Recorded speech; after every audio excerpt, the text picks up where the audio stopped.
Boa tarde, gente. Vamos entrando.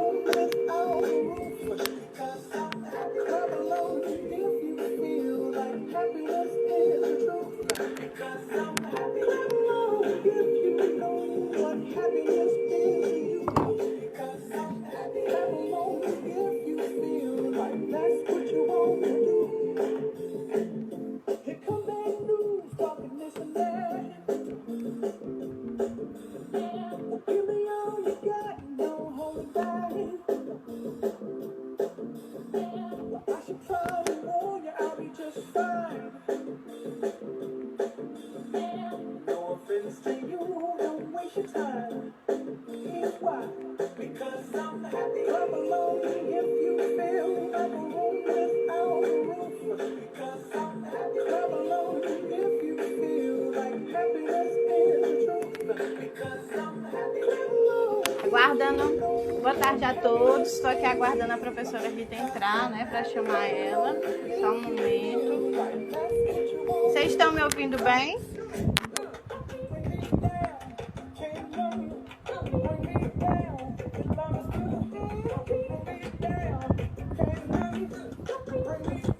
Vocês estão me ouvindo bem?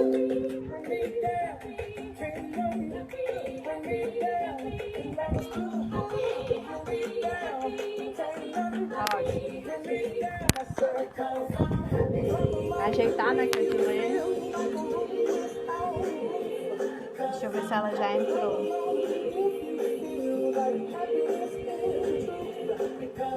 Não, ainda não.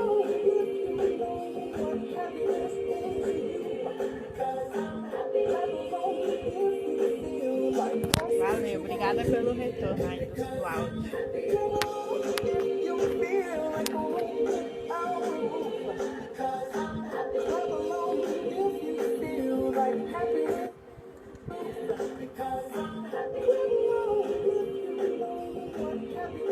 Gente, ó, assim que vocês entram, aparece uma mensagem solicitar para participar. Não peçam para participar ao vivo, porque aí eu não consigo encontrar a professora Rita. Tem algumas pessoas pedindo para solicitar e eu não... Peraí.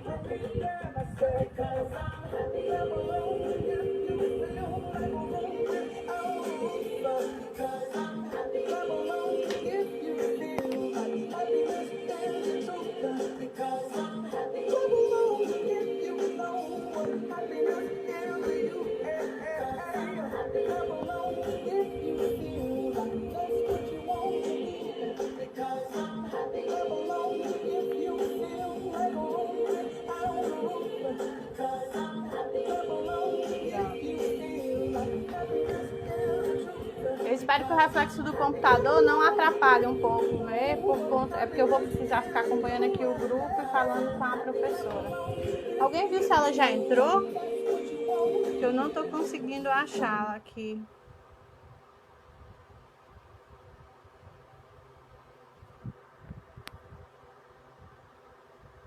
Só um momento, viu, gente? Eita, aí de Santa Quitéria. Acho que a gente já estamos com 75 pessoas na live. Tá só aumentando, ó. Tem gente de vários lugares. Vão botando aí de onde é. Ah, pronto. Assim. Apareceu, professora. Vão botando aí de onde vocês são. Tá aguardando ela. Oi.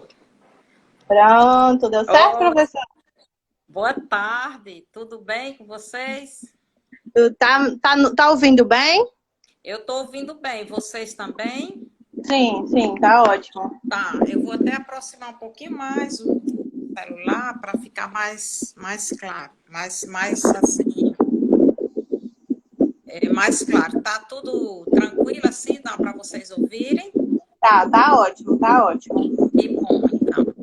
Todo mundo, a gente já tá com 91 pessoas online. Que bom, que coisa boa. E tá aumentando, tá subindo. Ah, que bom. Tá, beleza, então. Quando você quiser começar, eu já estou ok. Aí eu acho que eu vou iniciar porque a gente só tem 1 hora Porque depois de 1 hora o Instagram ele derruba, certo? A live, Certo. independente da gente encerrar ou não. Então eu vou iniciar dando boa tarde, né, à senhora, a todos os presentes, né? Agradecendo por a senhora ter aceito esse convite da gente, né? E dizer que é uma oportunidade. Ah, peraí, que alguém tá. Eu vou ter que desligar o ventilador. Só um momento. Eu acho que fica melhor assim.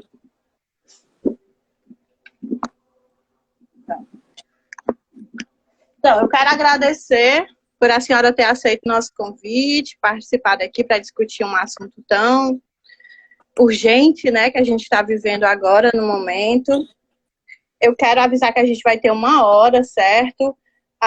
Quem quiser ir comentando no chat, pode ir falando, que eu vou estar com a Lili, a Neidiana e a Socorro. A senhora não precisa se preocupar com o chat, que as meninas elas vão estar monitorando o chat e me mandando aqui pelo WhatsApp aqui alguns pontos que a gente pode abordar. Nós elencamos, gente, alguns pontos para falar aqui, certo, com vocês. À medida que a gente for falando, vocês quiserem fazer perguntas, alguns comentários, vocês vão podendo botar aí no chat ou na caixinha de perguntas, que à medida que a live for acontecendo, a gente vai dando um tempo para comentar ou responder.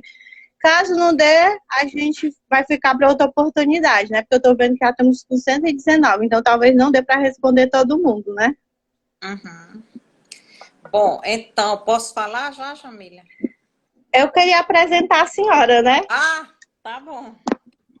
Deixa eu apresentar aqui. Bom, quem é a Rita Vieira, né? A professora aposentada da UFC, doutora em psicopedagogia pela Universidade de Laval e pós-doutora em linguagem escrita e deficiência intelectual pela Universidade de Barcelona. Atualmente dedica-se aos estudos e pesquisas na área da educação especial, deficiência intelectual, linguagem escrita e inclusão escolar. É coordenadora do Grupo LER, junto com a Adriana, né, na Universidade Federal do Ceará, Adriana Lima Verde. E hoje ela divide o seu tempo entre pesquisas na área da inclusão e os netinhos, né, a Lucy e o Vitor. É verdade. Que são 2 fofos e o grande amor da sua vida também agora. É verdade. Bom, professora, eu queria que a senhora iniciasse falando uma breve introdução sobre a inclusão escolar, né? O que a senhora dê suas contribuições. Eu estou um pouco nervosa, viu, gente? Então... Bom, eu queria começar dando uma boa tarde para todo mundo que está acompanhando a gente e agradecendo também as meninas, né, do Inclusive, né, a Liliane, a Socorro, a Neidiane e a Jamília, pelo convite, né, pela oportunidade da gente estar essa tarde discutindo um tema tão importante e tão apaixonante, que é a questão da inclusão escolar e da educação especial. Então, eu começo já agradecendo tanto as meninas que me convidaram para essa participação, como também as pessoas que estão participando. Bom, para introduzir a questão da inclusão escolar, eu não sei se está bom assim a distância do celular. Tá ótimo. Então, para começar a discutir a questão da inclusão escolar, é primordial a gente discutir sobre escola. Qual o papel da escola na sociedade, né? Por que a gente tem escola? Para que serve a escola? Então, a gente pensa sempre na escola como uma instituição que está ali para formar e possibilitar também a construção do conhecimento. São as duas coisas. A formação, tanto no sentido de possibilitar que as pessoas aprendam o conhecimento que foi historicamente construído pela humanidade, como também formar cidadãos, formar no sentido ético, moral, até no sentido emocional, porque as relações que se estabelecem na escola faz com que as pessoas se tornem mais autoconfiantes, né? Se tornem mais participativas, um ser político, né? Um ser político é um sujeito de direito. Então, essa é a função primordial da escola. E, para isso, nós, os professores, a gente precisa ter consciência de que a gente precisa ter uma postura de acolhimento. Quando os nossos alunos chegam na escola, da educação infantil até a universidade, nós que somos os professores, nós que somos os atores, que estamos ali para receber e interagir mais diretamente com essa população, a gente tem a obrigação de acolher, de ouvir, de possibilitar interações significativas nesse contexto, nesse espaço que é a escola. Então, quando a gente fala de uma escola inclusiva, a gente está falando essencialmente de uma escola que é acolhedora, que recebe todos os cidadãos, todas as crianças, todas as pessoas que ali interagem, que ali convivem naquele espaço. Então, isso é inclusão. Porque a essência da inclusão é possibilitar para que o aluno com ou sem deficiência, né, todos os alunos possam estar aprendendo nesse espaço, que é um espaço de formação, essencialmente. Né? Então, essa é a perspectiva da inclusão. E, inclusive, o professor César Nunes, que é o professor da Unicamp, que escreve sobre... eu li um texto dele que fala sobre a questão da educação, né? Não da educação inclusiva, mas da educação, e eu achei muito interessante quando ele diz assim, a escola é uma grande arena de experiências humanizadoras. Então, uma escola sendo uma grande arena de experiências humanizadoras, significa que é uma escola que está incluindo, que está permitindo as pessoas se desenvolverem. Então, esse é assim, o papel mais importante da educação, da escola e da inclusão, né? Que quando a gente diz qual é assim o conceito primordial da inclusão, é o acolhimento, é favorecer o desabrochar humano, em todos os sentidos, né? Em todos os aspectos éticos, nos aspectos da apropriação do conhecimento, enfim, em todos os espaços e em todas as instâncias do desenvolvimento humano. E aí, quando a gente fala disso, a gente fala necessariamente de diferenças. Como é que nós tratamos as diferenças na escola, né? Então, nós queremos que as crianças sejam padronizadas, categorizadas? Não, não queremos, porque isso vai contra qualquer que seja o princípio da inclusão. Aliás, isso vai contra o princípio da inclusão, qualquer que seja a categorização. Então, quando a gente trabalha com inclusão, a gente não pode trabalhar com categorização, com categorias de pessoas. Nós não temos alunos que se caracterizam por tais e tais e tais aspectos. Nós temos alunos sujeitos que interagem no espaço escolar. Então, nós esquecemos essa categorização das pessoas.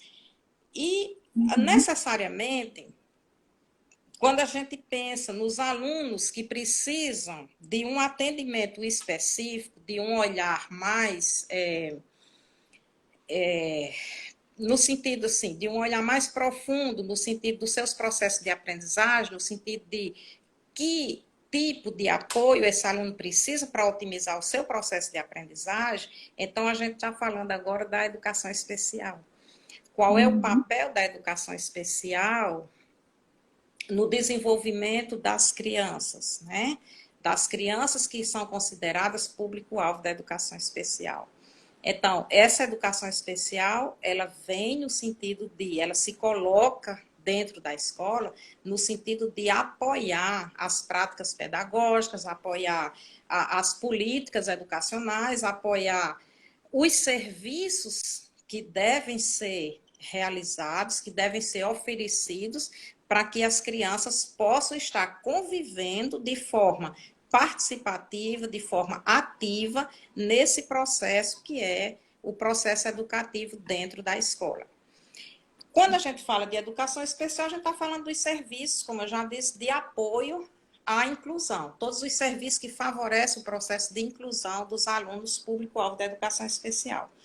E aí, o nosso tema de hoje é a gente falar do atendimento educacional. O AE no ensino remoto. Isso, o atendimento educacional especializado, que é um serviço da educação especial, que está a serviço da inclusão escolar. E hoje nós estamos falando do AE como um atendimento dentro dessa perspectiva do ensino remoto, porque nós estamos vivendo um momento singular, né, da nossa história, né, da humanidade, porque não é só no Brasil que nós estamos vivendo essa situação de distanciamento social e, consequentemente, a gente precisa pensar estratégias que a gente possa estar favorecendo esse processo de aprendizagem e desenvolvimento das crianças, de todas as crianças, mas no nosso caso das crianças público-alvo da educação especial, que é a população, é o alunado, né, que nos interessa diretamente, né, diretamente porque É, todos, sim. professora, assim, eu queria que, porque assim, aqui que as pessoas que seguem, inclusive, é um público variado, tem desde professores, né, até familiares. Então, qual é esse papel do AE inicial, sem ser relacionado agora no período da pandemia que a gente está vivendo? Qual é a identidade desse serviço, de modo geral? Então, é muito importante a gente falar sobre a natureza, né, do AI, a identidade, a natureza desse Isso. serviço. Esse serviço existe, se a gente quisesse assim, resumir de forma bem sucinta, qual seria a identidade principal do AE? A gente diria eliminar barreiras no processo de aprendizagem. A gente vai, então, qual é o princípio principal? É identificar as potencialidades de um aluno. Todo mundo, todas as pessoas, todas as crianças têm potencial para aprender. Todo mundo é capaz de aprender, todas as pessoas. Então, se tem uma criança na escola que está com a dificuldade em seu processo de apropriação do conhecimento, o atendimento educacional especializado, ele tem a função primordial de identificar que barreira é essa? Qual é a natureza dessa barreira? Ela está acontecendo, é alguma coisa relacionada à criança, é alguma coisa relacionada ao contexto da sala de aula, à escola, à família, o que está acontecendo? A gente precisa se munir, né, de instrumentais onde a gente possa olhar o sujeito na sua dinâmica de aprender. Nunca se deve pensar sempre que o problema é localizado no aluno. Esse menino não aprende porque ele tem problema X ou porque ele tem problema Y. Não é por aí que a gente vai trabalhar na perspectiva do AE. A perspectiva do AE é sempre a dinâmica que se estabelece no interior da escola, no interior da sala de aula, o que está acontecendo que está dificultando o processo de aprendizagem desse aluno. E aí nós vamos trabalhar para quê? Para eliminar essa barreira que está dificultando o processo do aluno aprender. E o foco do AE sempre é na potencialidade do aluno. O que ele tem de forte? Quais são suas características principais? O que ele tem de elementos ou de características, de aspectos que possa estar favorecendo o seu processo de aprendizagem que muitas vezes não estão sendo utilizados de forma construtiva dentro da escola. Aí, como é que ele pode atuar dentro da escola? Bom, então, aí vamos falar da atuação do professor do AE, né, na escola. Um dos aspectos, assim, primordiais é ele fazer o que a gente sempre orienta no curso que nós coordenamos para a formação de professores em atendimento educacional especializado. Nós sempre orientamos e pedimos que fosse trabalhado na perspectiva do estudo de caso. Fazer uma avaliação desse aluno nos aspectos cognitivos, nos aspectos sociais, relacionais, como é que esse aluno está dentro da escola, como é que ele está na família, quais são os aspectos que, por exemplo, do ponto de vista cognitivo ou sensorial, possa estar dificultando o seu processo de aprendizagem, mas também identificando quais são os aspectos ou as características ou o que esse aluno apresenta que poderia estar favorecendo o seu processo de aprendizagem. Uma vez feito esse estudo de caso, que é o estudo mais aprofundado a respeito do aluno, das suas potencialidades, possibilidades de aprendizagem, o professor tem possibilidade de construir um plano de atendimento. Uma vez que ele fez esse estudo de caso com o aluno, ele vai construir um plano de atendimento. Esse plano de atendimento é importante que nele pode ser previsto atividades que podem ser realizadas em salas de aula, na família, e, se necessário, também na sala do atendimento educacional especializado. Porque o foco, embora seja o aluno, mas é o aluno dentro da dinâmica de aprender. É preciso ter muito cuidado para não achar que o trabalho do AE é um trabalho isolado. Não é. É essencialmente um trabalho de interação com a família e com a escola. Então, o professor do AE, muitas vezes, por exemplo, a gente sempre orienta que o aluno que tem autismo, os atendimentos sejam feitos em sala de aula, porque a gente precisa favorecer, priorizar esse processo de interação e de relação desse aluno no contexto da sala de aula do ensino comum. E o nosso foco e a nossa lente é sempre o ensino comum. É que o aluno esteja se apropriando dos conhecimentos escolares na sala de aula do ensino comum. Então, o professor do AE vai trabalhar na perspectiva de favorecer essa aprendizagem no ensino comum. Mas tem situações que ele pode precisar trabalhar de forma individual com esse aluno ou em pequenos grupos na sala de recurso. Nesse momento, o professor faz esse trabalho na sala de recurso com o aluno, mas sempre visando a melhor interação desse aluno no espaço escolar, sempre nessa perspectiva. Então, é assim que se faz o trabalho do AE, a partir de um estudo de caso, com o desenvolvimento de um plano de atendimento educacional especializado, que pode ser realizado em sala de aula, na sala do AEE, com a família, mas especialmente esse plano deve ser compartilhado com o professor do ensino comum.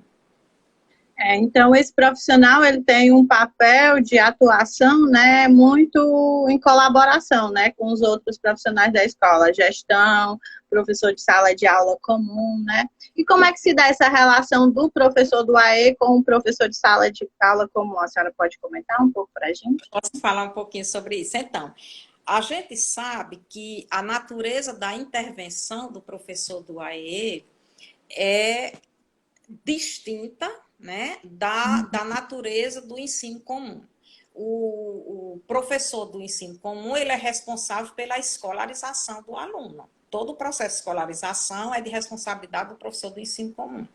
O professor do AE, como eu já falei, ele responde por ações e intervenções que favoreçam a aprendizagem do aluno no processo da interação dentro da sala de aula do ensino comum. Então, é muito importante que o professor do AE compartilhe de planejamentos, de elaboração de materiais, construção de estratégias de ensino, estratégias de intervenção em cooperação com o professor do ensino comum. Mesmo porque, mesmo que sua tarefa, a tarefa do professor do AE não seja o ensino e a escolarização, mas ele pode pensar estratégias de aprendizagem relacionadas com determinadas temáticas, determinados conteúdos que o professor da sala de aula do ensino comum está trabalhando. E isso não se caracteriza como reforço escolar ou como retomada de conteúdo na escola, mas ele vai trabalhar processos de aprendizagem, estratégias de aprendizagem, onde ele possa estar relacionando ou fazendo algum tipo de inferências com o professor, com o conteúdo que o professor está trabalhando na sala de aula do ensino comum. Não através de reforço, mas através de retomada de estratégias de aprendizagem onde ele possa estar inserindo determinados aspectos. Embora a meta dele seja trabalhar muito mais, a gente sempre fala, nas estratégias de aprendizagem e nas estratégias que favorecem o processo de apropriação do conhecimento, que aí vai depender muito do aluno, né? Do qual é o aluno que eu tenho, qual é a necessidade dele, como é que eu posso otimizar essas questões. Então, nessa perspectiva, a relação do professor do ensino comum com o professor do AE é de extrema importância, né? No sentido de que ambos possam pensar junto. Agora, pensar também atividades que possam ser realizadas na sala de aula do ensino comum, Mas não que o professor vai pensar uma atividade para que o professor do ensino comum realize, mas eles podem pensar juntos como é que a gente pode fazer, por exemplo, atividades diversificadas, atividades com níveis de complexidade diferentes, para que todos os alunos possam estar participando da mesma atividade, não uma atividade separada, adaptada para o aluno com deficiência, porque isso aí não caracteriza uma educação inclusiva. Isso aí caracteriza que o aluno vai estar dentro da escola, mas ele não está incluído.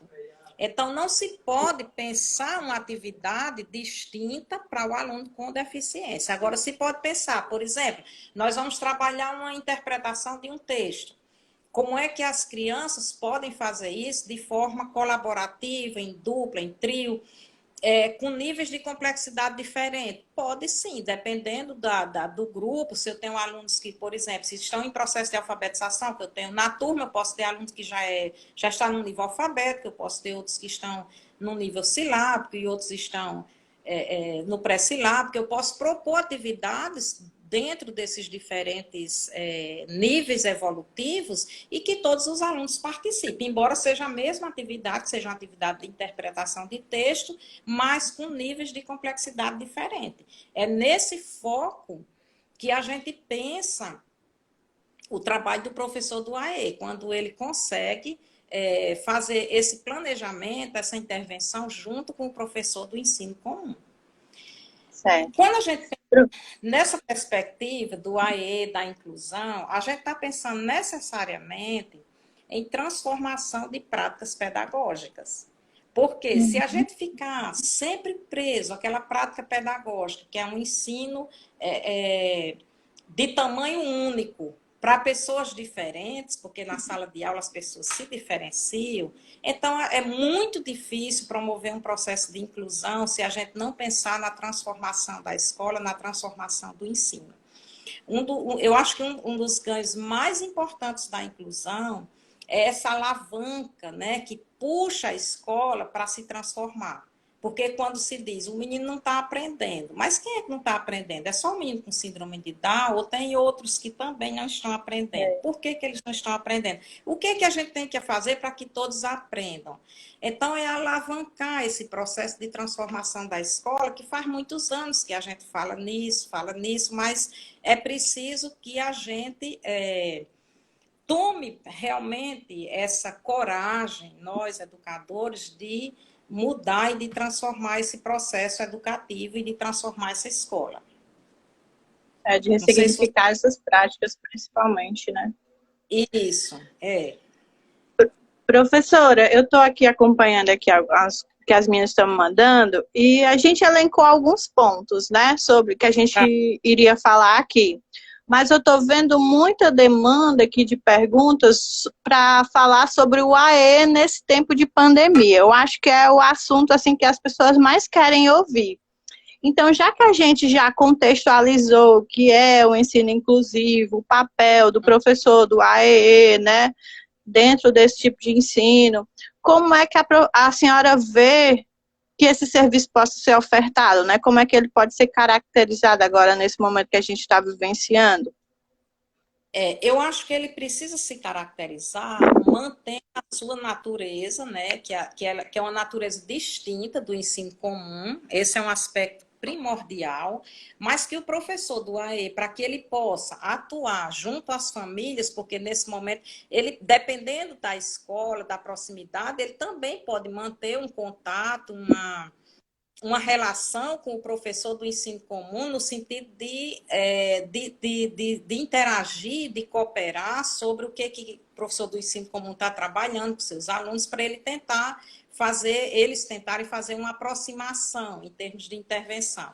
Mas um dos aspectos assim, fundamentais é identificar qual é a possibilidade, a potencialidade daquela família. Porque um professor de AE, se ele tiver 20 alunos ou 25, depende de cada escola, né? Ou 15, nunca se sabe. Ele vai ter que fazer um inventário de quais são as características dessas famílias. No sentido de, tem família que tem uma possibilidade muito maior de fazer de fazer uma mediação e outras menos, mas temos que identificar quem vai fazer a mediação com esse aluno. É o pai, é a mãe, é um irmão, é uma prima, é quem? Né? Nesse momento Uhum. de distanciamento social. Essa criança conta com que possibilidade, quais possibilidades em termos de mediação? Esse é o primeiro ponto. A gente tem que identificar isso na família no sentido de ver com a família essa questão da mediação. Quem é que vai mediar esse aluno na tarefa dele, na solicitação? Eu não chamo nem tarefa, é na solicitação da atividade. Segundo ponto, o que a família tem em termos de potencial? Eu chamo potencial porque, assim, os espaços familiares a gente pode usar como potencial de aprendizagem. Então, essas residências, vamos começar pelo espaço. Qual é o espaço físico que a família oferece? É muito limitado, é amplo, tem um quintal, não tem, tem uma sala, tem um quarto, o que tem na casa, né? Então, qual é o espaço físico, qual é o espaço social? E agora vamos pensar em termos de recursos para trabalhar com essa criança. Os recursos não são necessariamente os recursos, por exemplo, de eletrônicos ou disponibilidade de computador, nem toda família tem. Então, vamos pensar em recursos que se tem. Tem pelo menos uma mesa para fazer a tarefa? O que nós temos como recurso, por exemplo, de materiais mesmo no sentido de pensar um pote de margarina, um pote de plástico, coisas que a pessoa possa estar utilizando, elementos da família ou da casa, para que possa ser trabalhado, mas a professora precisa saber o que existe como disponibilidade. Porque quando ela for pensar determinados conceitos que ela vai desenvolver, ela precisa ter consciência do que ela vai contar naquela família, né? E algumas famílias Isso. podem ter situações semelhantes. Eu não sei se cabe aqui, mas eu gostaria de exemplificar um trabalho que eu fiz com um aluno com síndrome de Down, que era do meio rural. Uhum. E Fica à vontade, a gente adora as histórias. Pronto, então, uma experiência que eu tive que foi muito enriquecedora para mim, porque eu não tinha essa experiência de trabalhar com aluno do meio rural. Então, tinha um menino com síndrome de Down, que era uma família que não tinha nenhum conhecimento, não sabia nem que a criança tinha síndrome de Down, quando essa criança chegou a mim, é porque era uma criança ainda muito pequena, que tinha mais de 3 anos, não andava, não falava, tinha muitas dificuldades motoras. E aí, a mãe me falou que não tinha como vir para os atendimentos uma vez por mês, pelo menos. Ela podia vir a cada 2 meses. Então, o que eu fiz? Vamos fazer um levantamento do que existe na sua realidade, na sua casa. Embora seja uma casa de sítio, mas o que vocês têm? Então, assim, a gente foi situando. Ela tinha funil, eu digo, bom, daqui a pouco esse menino já vai começar a pegar, já vai poder despejar a coisa. Por enquanto, não, ele era muito pequeno. Mas ela tinha um pequeno muro onde ele podia se segurar para a gente fazer o trabalho psicomotor. Ela tinha um açude onde a gente vai, então vamos levar esse menino para nadar.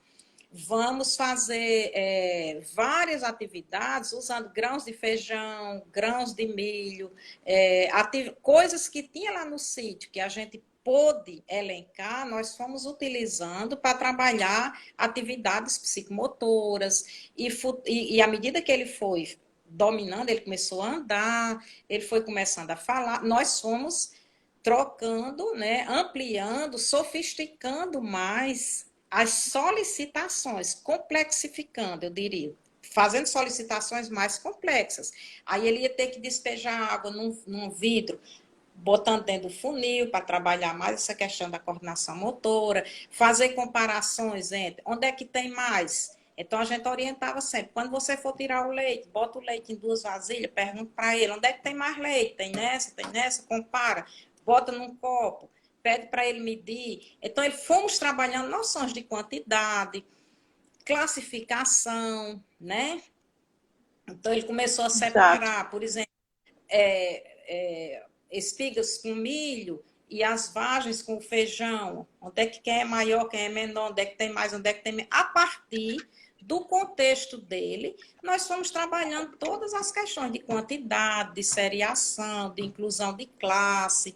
é dentro do que era possível, porque essa criança não podia, na época, frequentar a escola, e eu só podia dar essa orientação para a mãe quando ela vinha para o meu encontro. E a mãe não sabia ler, então eu tinha que mandar tudo escrito, mas tinha uma pessoa na família que lia.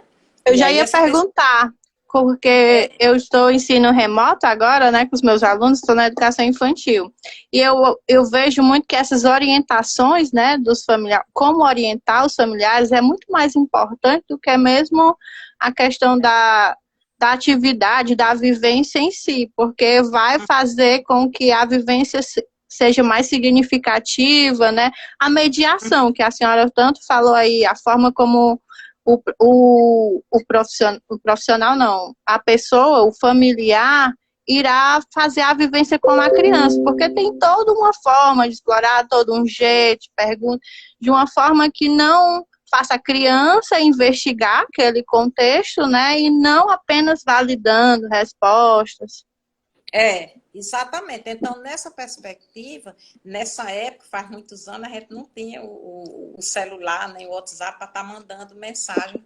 Então, o que, que a gente fazia? Era tudo escrito. Eu fazia 5, 6 páginas de orientações, propunha uma tarefa, uma atividade, dizia para que servia, como eles deveriam mediar essa tarefa com a criança. E esse menino se desenvolveu, chegou um momento que ele começou a andar a cavalo. É importante, a mãe dizia, mas eu morro de medo dele cair. Não, mas você não tem um cavalo? Bota andar, tenta, porque isso é importante para ele conquistar uma autoconfiança e também para a questão motora e vários outros aspectos. Ou seja, foi uma criança que evoluiu muito, né, a partir do primeiro diagnóstico, que infelizmente foi um médico desinformado, que disse para a mãe que o filho dela nunca ia andar nem falar, ia ficar dentro de uma rede até morrer. E ela, imagina o desespero dessa mãe, né, quando chegou até mim, eu disse, não, ele vai andar, vai falar, vai aprender a ler e vai fazer tudo o que for possível, né? Agora vai depender muito do seu investimento nessa criança. E foi uma criança que evoluiu muito, muito, muito.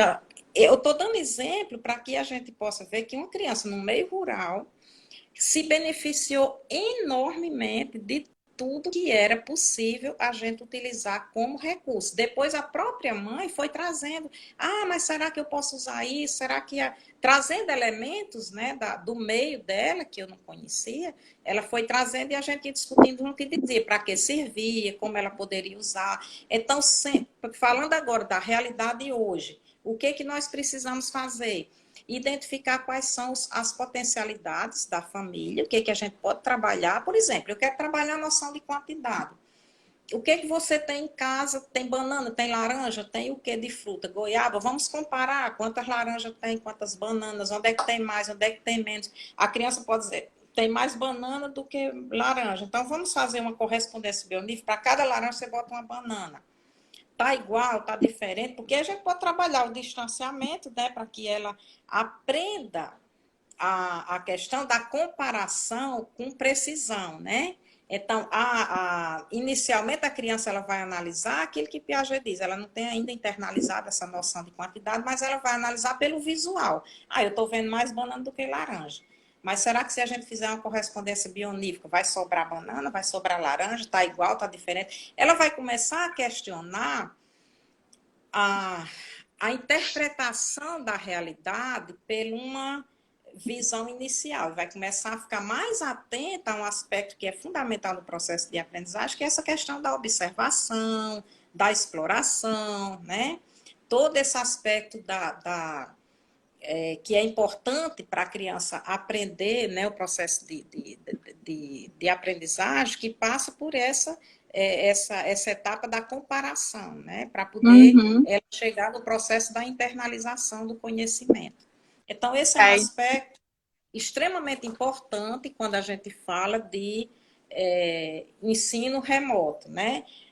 A gente identificar esses aspectos. Aí a gente pensa também na questão do AEE. Qual é a rotina que o professor tinha? Ele fazia o atendimento uma vez por semana, 2 vezes por semana, 3 vezes por semana. Vamos discutir com a família como é que vai ser feita essa rotina. Porque quem é que vai poder estar mediando? E aí o professor tem que explicitar como mediar, o porquê. Porque quem vai mediar é muito importante que entenda o que ele está querendo com essa atividade. Qual é o propósito?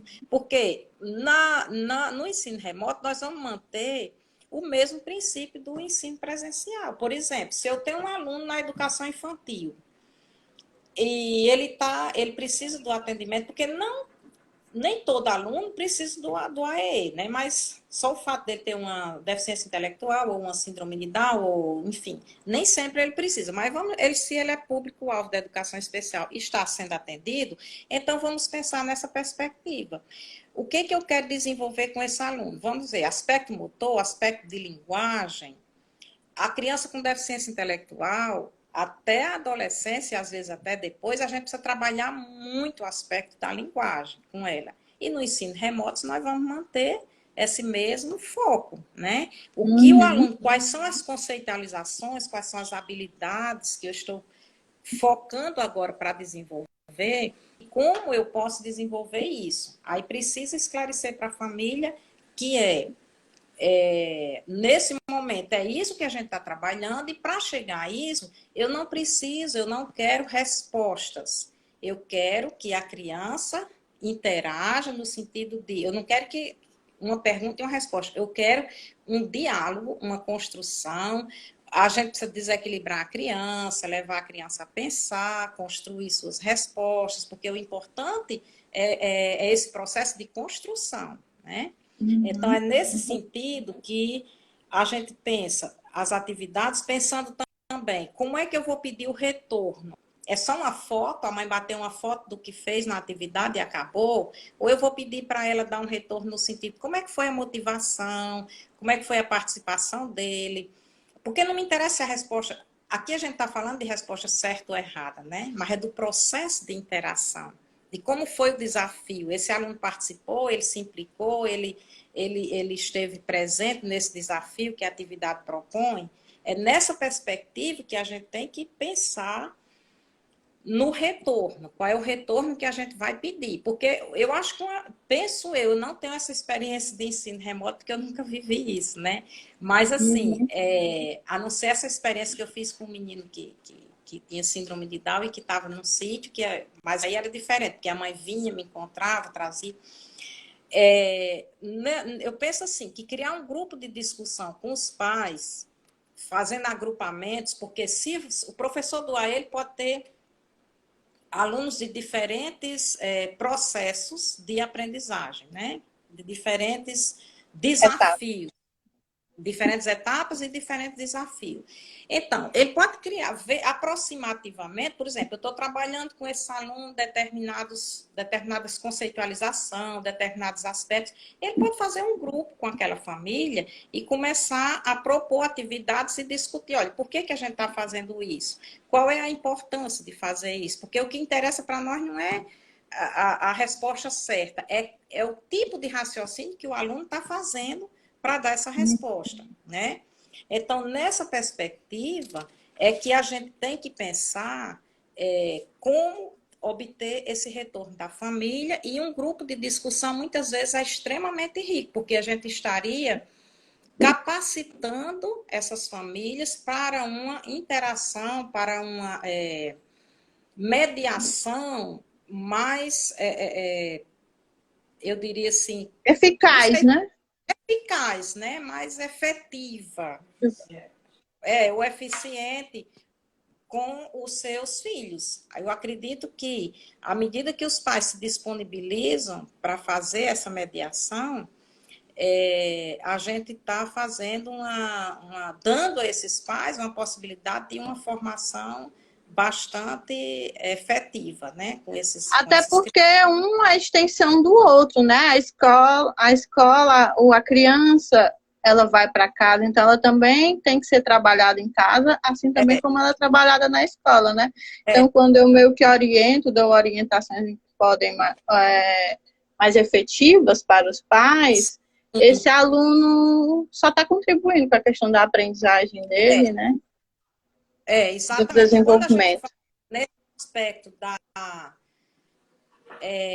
quando a gente fala nesse aspecto da mediação da família, a gente vê que existe um aspecto extremamente diferenciador em termos de processo de aprendizagem da criança, quando a família faz uma mediação mais potencializadora do processo de aprendizagem do que a família que faz uma mediação que desqualifica o processo de aprendizagem do sujeito.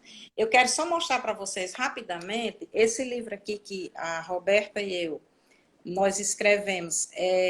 Conta um pouco a história, um pouco não, ele é resultado da tese, uma parte, né? Porque a tese foi dividida em 2 livros. A tese de doutorado de Roberta, que foi me orientando. E nesse livro a gente tem a experiência do processo de mediação que foi feito na comunidade. Então, tinha crianças aí que eram mediadas pelo avô, pela avó, por um tio, por um primo, um irmão.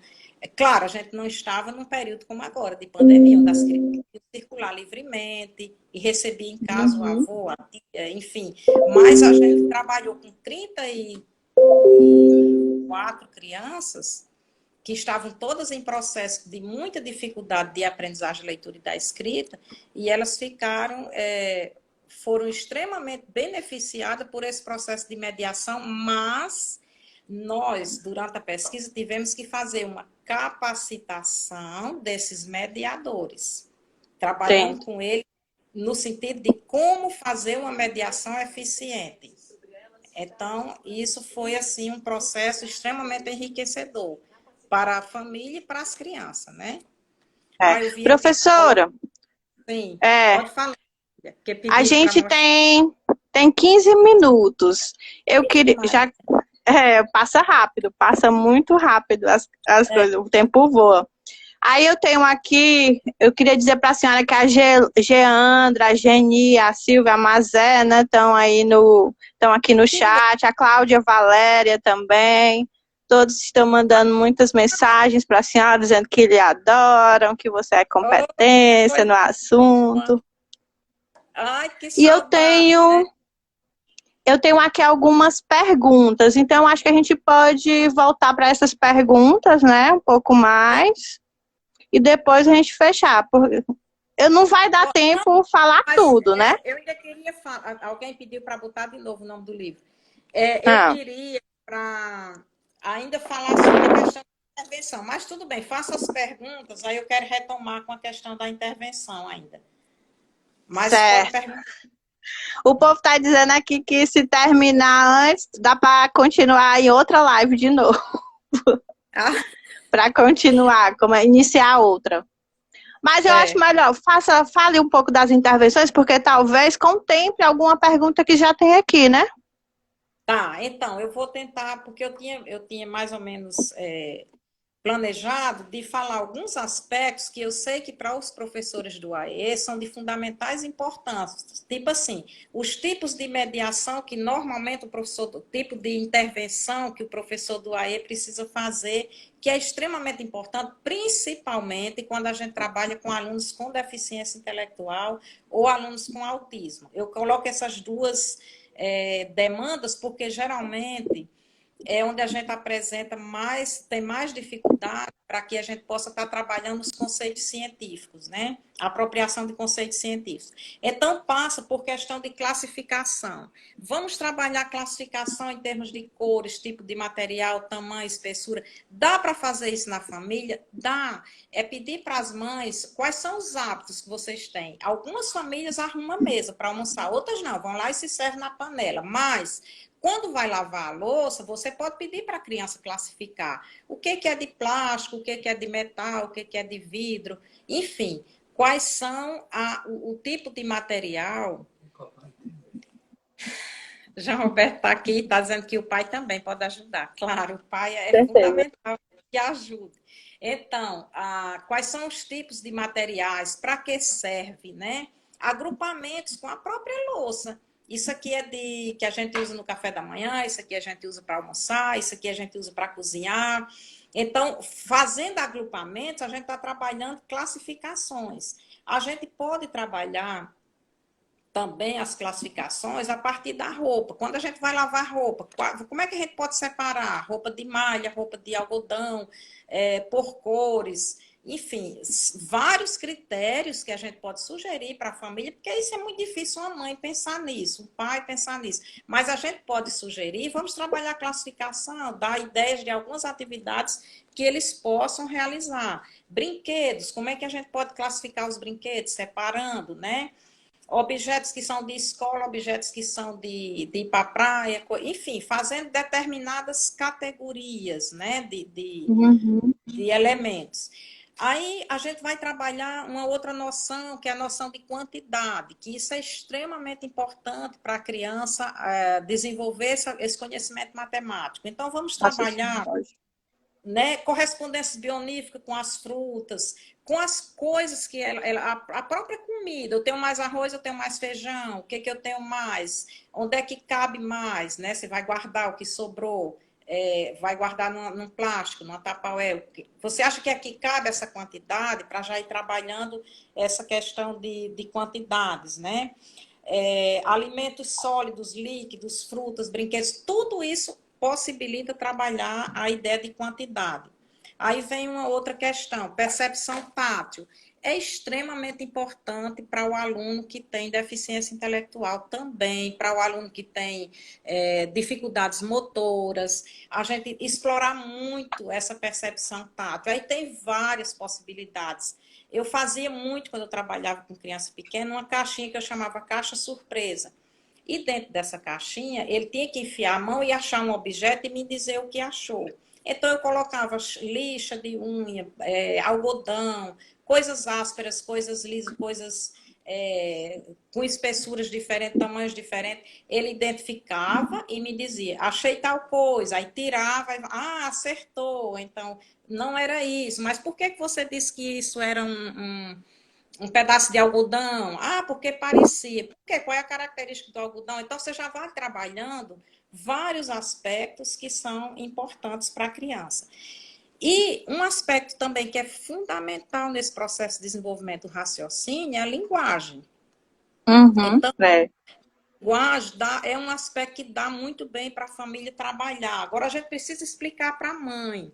Nós precisamos trabalhar com a criança a linguagem compreensiva, que ela compreender um comando, você vai fazer isso, você vai buscar aquilo, ou você contar um fato, um elemento, uma história e ela entender, e a linguagem expressiva, que é pedir para a criança relatar um fato, até um desenho que ela assistiu na televisão, um outro elemento, ela recontar, né? E vendo se ela está conseguindo descrever personagens, relatar fatos, interpretar fatos. Por que aconteceu isso? Porque você acha que esse personagem agiu desse jeito. Então, pedir para a criança se colocar como sujeito nesse processo de interpretação, que é extremamente importante.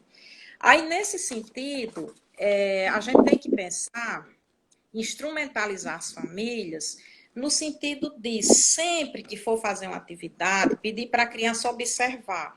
Porque a criança, principalmente deficiência intelectual, ela tem uma tendência muito forte à impulsividade. Tem essa atividade para fazer, ela chega e já quer fazer. Mas espere, como é que nós vamos fazer? Vamos observar o que tem que ser feito antes, né? Então, é comparar e observar, em primeiro lugar, o que a gente tem que fazer. E também observar em termos de objetos. Quando você pede para uma criança observar, pode ser até 2 jarros que a mãe tem na casa, pode ser 2 canecas, o que ela tiver, que ela queira que possa utilizar como elemento de comparação. O que é igual? É igual porque os 2 são caneca, todos os 2 têm asa. Mas um é grande, outro é pequeno, um é de metal, o outro é de louça. O que é igual e o que é diferente? Isso é muito importante no processo de aprendizagem, porque a gente passa a vida inteira trabalhando com essas categorias. E a criança com deficiência intelectual, ela não internaliza isso de forma espontânea, por isso que ela precisa da mediação. E essa mediação é extremamente importante no sentido de fazer, o Jean Roberto sempre chama a atenção quando ele trabalha com essa questão da mediação, que ele diz sempre, faça uma comparação de forma completa e precisa. Né, Jamília? Se lembra das nossas discussões sobre a mediação? Sim. era sempre nesse sentido. Vamos observar de forma completa e precisa a observação do objeto, ou a observação de um fato que ocorreu, um elemento, um evento. Por que que ocorreu isso? Como foi? O que que houve? Então, assim, explorar muito essa questão da comparação. Depois vem que é muito possível, nesse momento do ensino remoto, o professor do AE pode fazer esse trabalho em termos de solicitar que o aluno faça classificações e agrupamentos. O que que a gente pode agrupar? O que que é fruta? A mãe sempre tem alguma coisa para comer. O que que é fruta? Já você pode falar, ele está querendo complementar, mas... Pode participar, professor. Agora vamos, professora, só um momento. É porque ela vai já cair a live, então eu vou encerrar e vou iniciar uma nova, certo? Aí ele aparece. Para a gente continuar, para não terminar de uma vez, cortando sua fala. Ah, então tá bom. Tá. Pronto, eu vou encerrar, gente, mas eu já volto com uma nova, viu? Então fiquem aí, hein? Não saiam. Tá.